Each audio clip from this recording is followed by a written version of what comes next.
రేవంత్ విసిరిన అస్త్రాన్ని తిప్పికొట్టేందుకు కోదండరాం పేరును వాడుకుంటుంది బీఆర్ఎస్.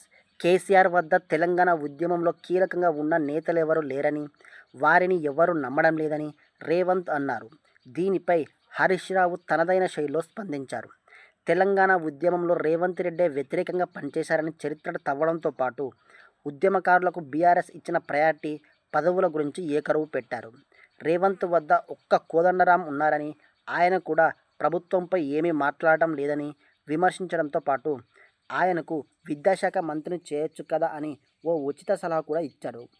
తెలంగాణ ఉద్యమంలో పనిచేసిన దేశపతి శ్రీనివాసు, ఎర్రోళ్ల శ్రీనివాసు, స్వామిగౌడు, దేవిప్రసాదరావు, శ్రీనివాస్ గౌడు, బాల్క సుమను, లింబాద్రి, గోరాటి వెంకన్న వీరంతా ఉద్యమకారులే కదా అని వివరించారు. వీరికి వివిధ పదవులు ఇచ్చిన విషయాన్ని గుర్తు చేస్తూనే కోదండరాంను విద్యాశాఖ మంత్రిని చేయాలనే వాదనను కూడా తెరపైకి తెచ్చారు. తెలంగాణ ఉద్యమకారుల గురించి ప్రస్తావన తెచ్చి వారంతా కేసీఆర్కు వ్యతిరేకంగా ఉన్నారన్న విషయాన్ని రేవంత్ చెప్పాలనుకున్నారు. త్వరలో కేకే కమిటీ నేతృత్వంలో ఉద్యమకారులను గుర్తించి వారికి ప్రభుత్వ జాగా, పింఛను ఇవ్వాలనే ఆలోచన చేస్తున్నారు. కేసీఆర్ పాలనలో ఇది జరగలేదు. అమరుల కుటుంబాలకు కొంతమందికి మాత్రం ప్రభుత్వ ఉద్యోగాలు ఇచ్చారు. కాంగ్రెస్ ఎన్నికల సమయంలో ఉద్యమకారుల ఇష్యూను సీరియస్గా తీసుకున్నది. కేసీఆర్ పాలన మీద ఏ వర్గాలు వ్యతిరేకంగా ఉన్నాయో అందరినీ చేరదీసి వారికి అభయం ఇచ్చే విధంగా తమ మేనిఫెస్టోలో హామీలను పొందుపరిచింది. ఇందులో ఉద్యమకారులు కూడా ఉన్నారు.